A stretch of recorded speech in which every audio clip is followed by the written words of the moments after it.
Safras e Cifras.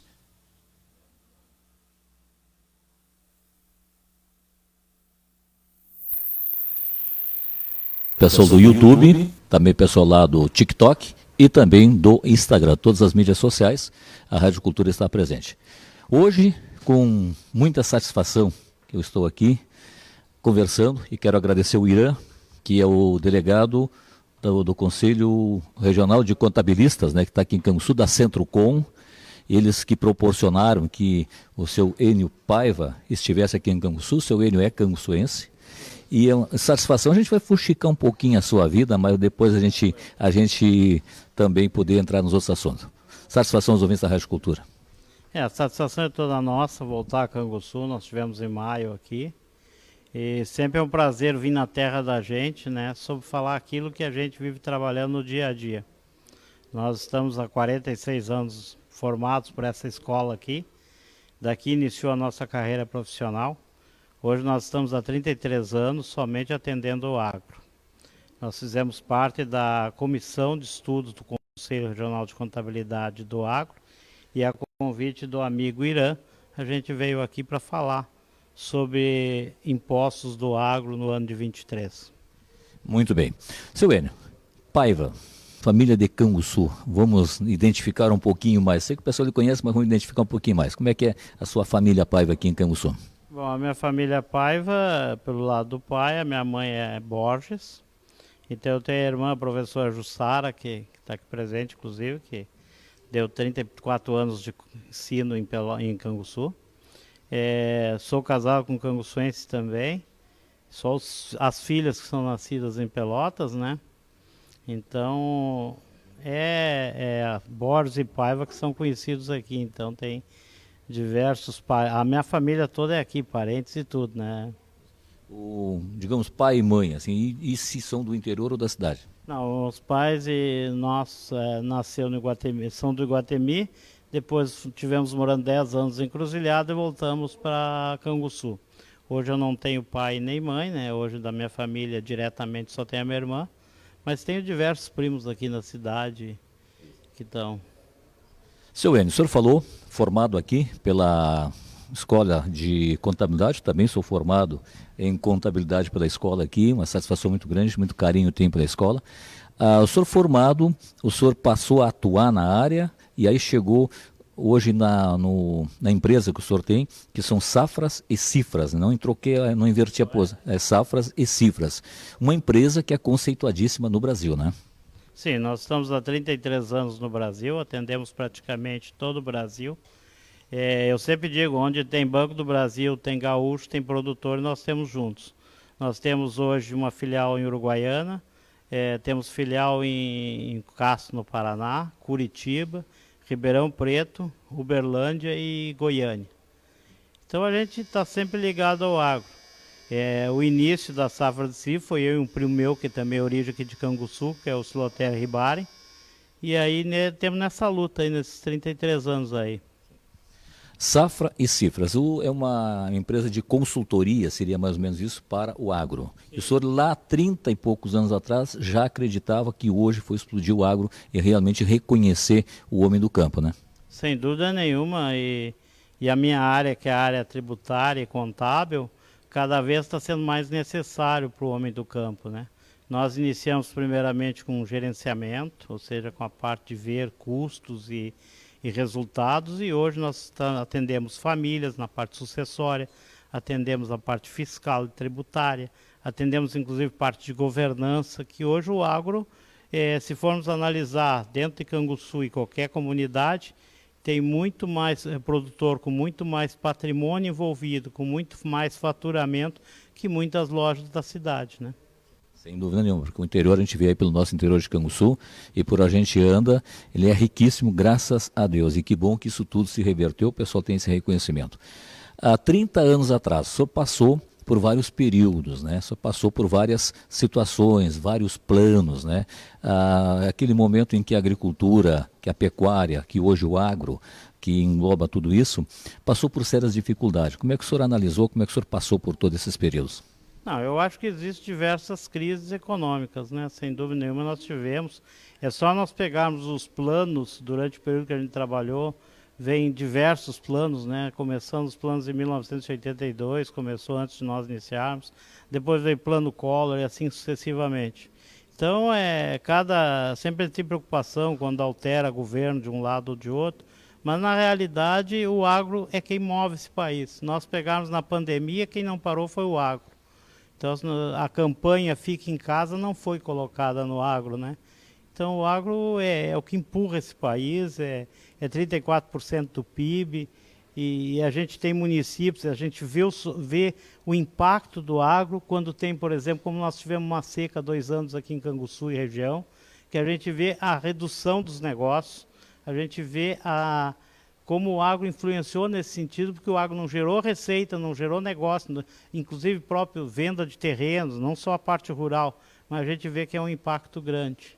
Então isso é geral. Hoje o agro, se nós subirmos lá para a região norte, centro-oeste, já estamos quase chegando a 3 safras, né?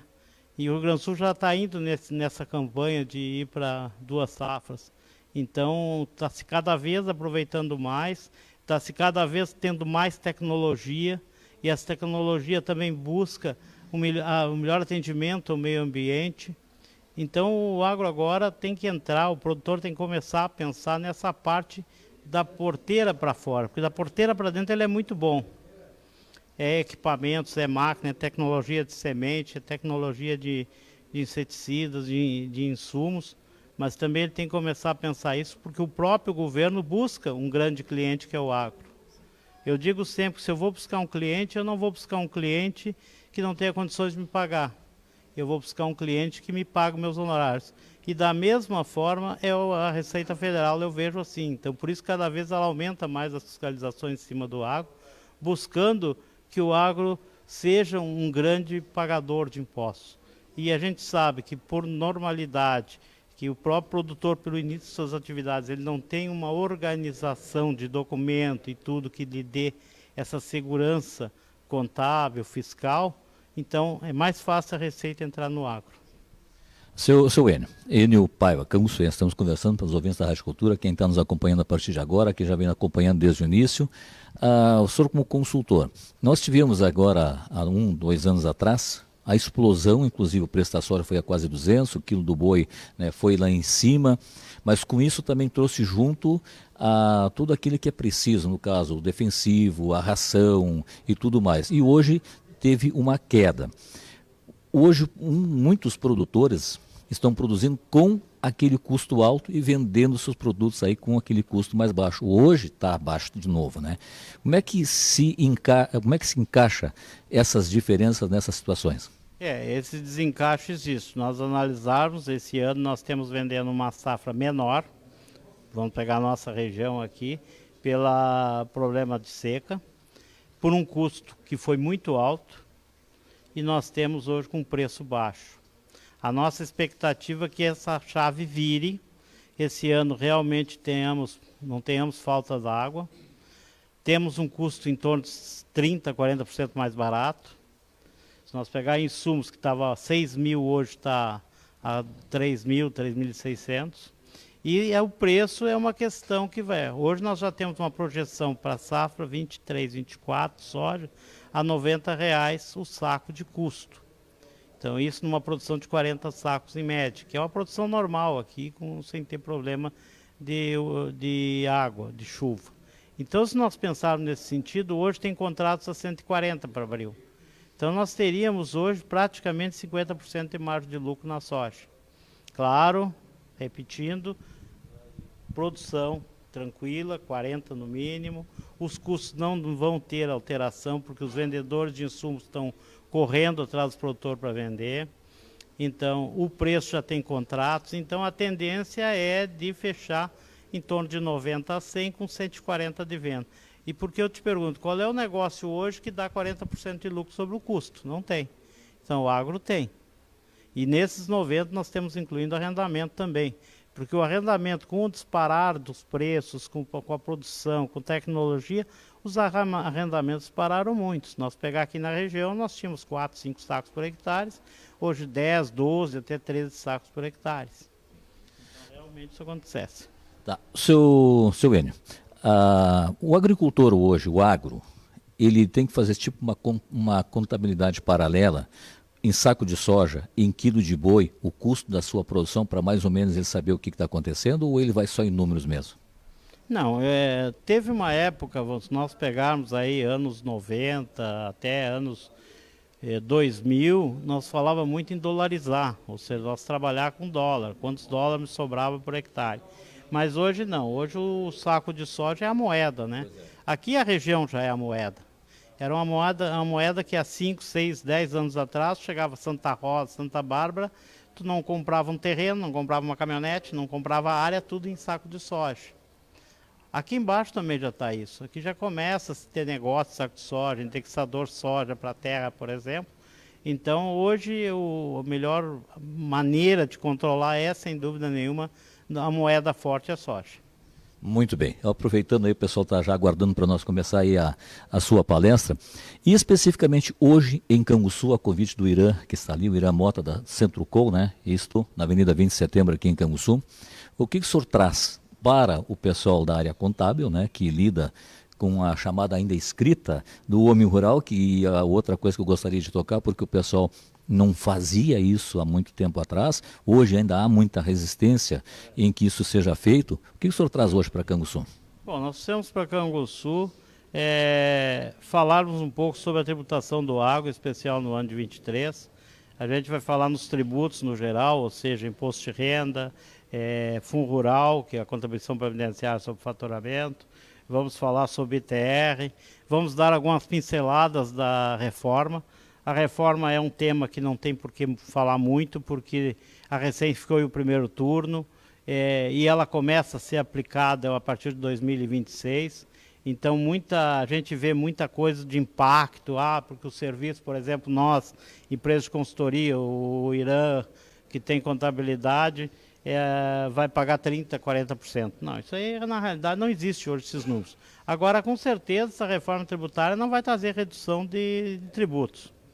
A gente sente assim que todos os órgãos governamentais, independente de qual seja a sua instância, federal, municipal, estadual, eles estão buscando recurso.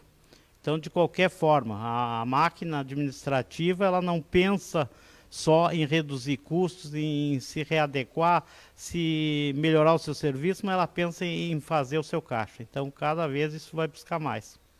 E hoje a gente está aqui a convite do Conselho, como eu disse, do Irã especial, que já vem há tempos nós falando nesse encontro e estamos aqui para fazer isso. Nós deixamos um gancho da pergunta anterior a respeito da chamada escrita, da contabilidade, da organização financeira da propriedade rural. Hoje, a gente sempre fala hoje, né? Mas a gente vem acompanhando um tempo em que o agricultor, a pecuária, o agro hoje, né, que engloba tudo isso, como eu já falei, não se preocupava em fazer essa conta. Qual é a necessidade, qual é a preocupação de quem ainda vai joga a semente na terra e colhe e vê quanto é que deu? Bom, eu acho que hoje a preocupação está aumentando. Nós começamos há 3 anos atrás no Rio Grande do Sul, através da Receita, uma operação chamada Declara Grãos. E Canguçu, no ano de 21, foi o segundo município com maior sonegação, com menor informação transmitida. Então eu acho que a Declara Grãos é um começo que vai mostrar ao próprio produtor, foi intimado, que ele tem que manter a sua contabilidade, que ele tem que manter o seu controle, porque já passou aquela época que a gente recebia lá no dia 15 de abril uma sacola de nota e o produtor dizia, olha, eu não quero pagar nada.